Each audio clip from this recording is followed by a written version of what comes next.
Rome did not fall in a single night of fire and screams, but in a long sequence of decisions made by men who believed, often sincerely, that they were choosing survival, until one day the world they were trying to preserve no longer recognized them as its masters.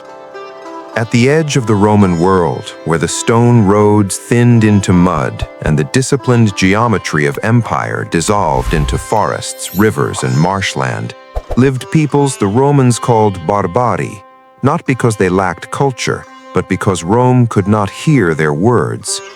These Germanic tribes did not wake one morning with a plan to destroy an empire that had ruled the Mediterranean for centuries. They were farmers, warriors, traders, and families bound by kinship and memory, shaped by harsh climates and constant movement. Their relationship with Rome began not in conquest, but in proximity, curiosity, and need.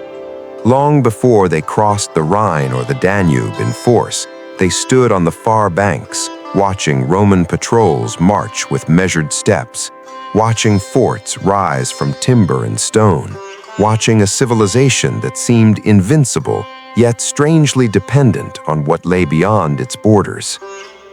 For generations, Rome and the Germanic world were entangled in a relationship neither fully understood.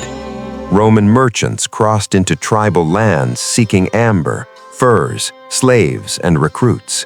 Germanic leaders sent sons to Rome as hostages, learning Latin commands, Roman tactics, and the intoxicating idea of imperial power. Roman generals, desperate for manpower, quietly adjusted ancient laws to recruit these outsiders as auxiliaries, foederati, allies who fought under Roman banners but kept their own leaders and customs. Each agreement solved an immediate problem. Each compromise pushed a boundary that had once seemed immovable. The Roman frontier was never a wall, it was a membrane. Along the Rhine and Danube, forts became towns, towns became markets, and markets became meeting places where soldiers drank beside traders and tribal envoys. Roman gold flowed north, and with it flowed Roman expectations. Germanic warriors learned that Rome could be bled without being defeated, negotiated with without being trusted, feared without being loved. Rome, in turn, learned to rely on those it had once dismissed. When legions marched east or south to fight civil wars and Persian armies, it was Germanic soldiers who filled the gaps, guarding borders they were never meant to own. The first great rupture came not from ambition, but from fear. In the late 4th century, rumors traveled faster than armies. Beyond the distant steppes, a new terror moved westward, the Huns. They were not an organized empire, but a storm, mounted archers whose speed shattered tribal defenses and whose reputation alone sent entire peoples fleeing. The Goths, divided into Tervingi and Grutungi, stood directly in the path of this advancing nightmare.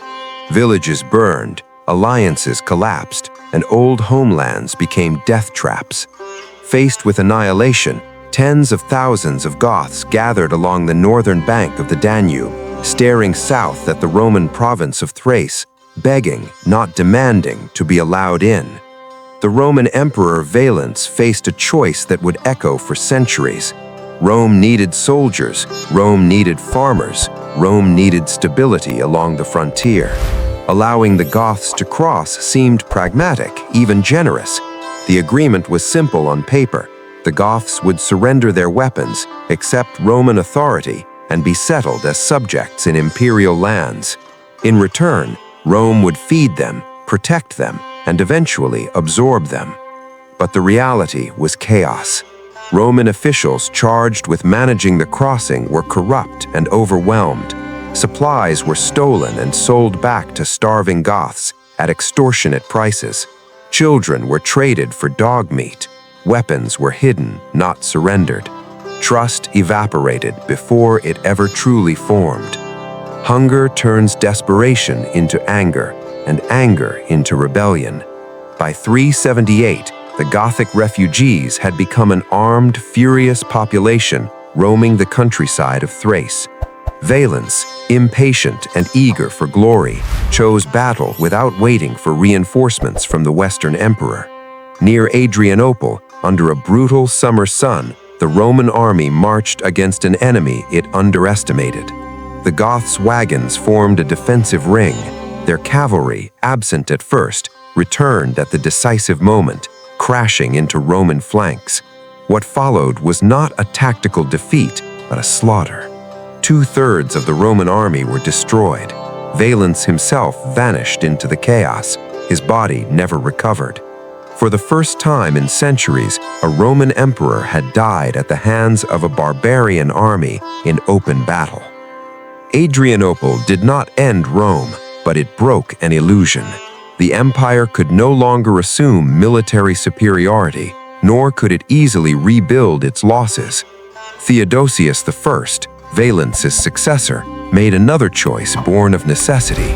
He settled the Goths within the empire as semi-autonomous allies. They were not dispersed and Romanized, but left intact under their own leaders.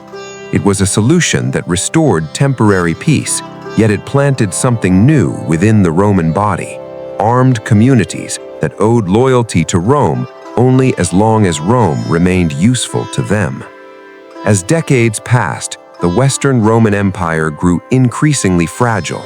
Its wealth drained toward the east. Its emperors became shadows behind powerful generals.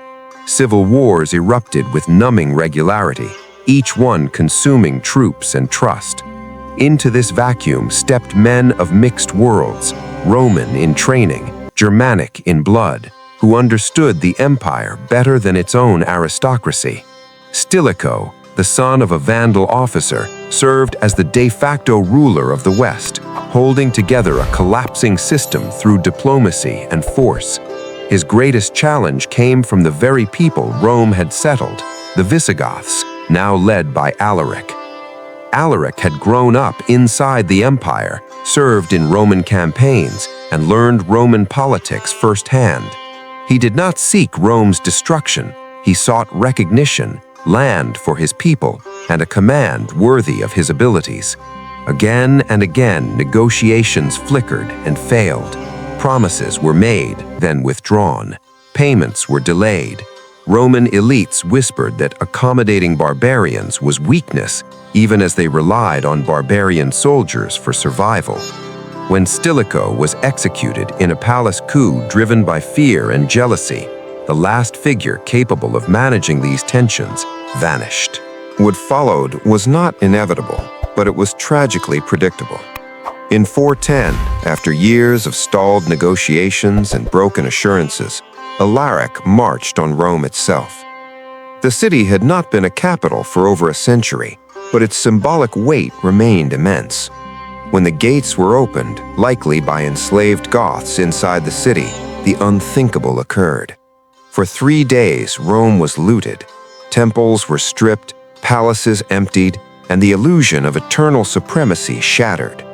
Yet even then, restraint marked the violence. Churches were spared. Mass slaughter was avoided. This was not annihilation. It was a message carved into stone and memory. Rome could no longer command obedience simply by invoking its past. The sack of 410 sent shockwaves across the Mediterranean world, but the empire staggered on. Its true collapse came not from a single blow, but from the steady erosion of authority. Across the provinces, Germanic groups moved into positions of power, sometimes as conquerors, sometimes as invited protectors. The Vandals crossed into Gaul, then Hispania, and finally into North Africa, seizing Rome's richest grain supply. The Suebi carved out a kingdom in the Iberian northwest. The Burgundians settled along the Rhine, then were crushed and resettled by Roman decree, becoming yet another semi-autonomous people within imperial borders. Rome's armies became mosaics of identities. Latin commands were shouted by officers whose ancestors had never seen Italy. Loyalty shifted from emperors to generals, from generals to paymasters, from paymasters to whoever could guarantee land and security. The Western court moved from Milan to Ravenna, hiding behind marshes while the provinces slipped away. Laws were issued that no one could enforce. Taxes were demanded from lands no longer controlled. The Vandals, under their king Gothic, delivered another humiliation in 455 when Rome was sacked again, this time more thoroughly. Yet by then, the city was already a relic, its grandeur hollowed out by centuries of decline. The true power lay elsewhere, in regional kings who ruled former Roman lands while adopting Roman titles, Roman law, and Roman administration. They did not erase Rome, they inherited it, piece by piece, reshaping it to fit their own realities. The final act came quietly. In 476, a Germanic commander named Odoacer deposed the last Western emperor, a boy called Romulus Augustulus. There was no great battle, no burning capital. The imperial regalia were sent east to Constantinople with a simple message: the West no longer needed its own emperor. Odoacer ruled Italy as king, acknowledging the Eastern emperor in name only. For the people living through it, this was not the end of the world. Life continued. Fields were plowed. Churches rang bells. But the chain of authority that had once bound the Western Mediterranean together was gone. The Germanic tribes did not bring down Rome as invaders toppling a fortress. They were refugees, allies, soldiers, and successors. They exposed weaknesses that already existed and exploited systems that had grown brittle through overreach, inequality, and internal decay. Rome fell not because it opened its gates, but because it no longer knew who those gates were meant to protect or what promises still mattered. In the centuries that followed, the memory of Rome would loom large, its language, laws, and faith shaping new societies built atop its ruins. The Germanic kings who ruled former Roman lands styled themselves as guardians of Roman order, even as they forged new identities. The world that emerged was neither Roman nor barbarian, but something forged in the long, painful collision of both. Rome's end was not a single story of conquest, but a human tragedy of fear answered with compromise. Compromise hardened into dependence, and dependence collapsing under the weight of its own contradictions. The empire did not fall because it was invaded. It fell because it could no longer reconcile what it was with what it had become. And in that unresolved tension, the Germanic tribes did not merely arrive, they stepped into a vacuum left behind by a civilization that had outlived its certainty, but not its consequences.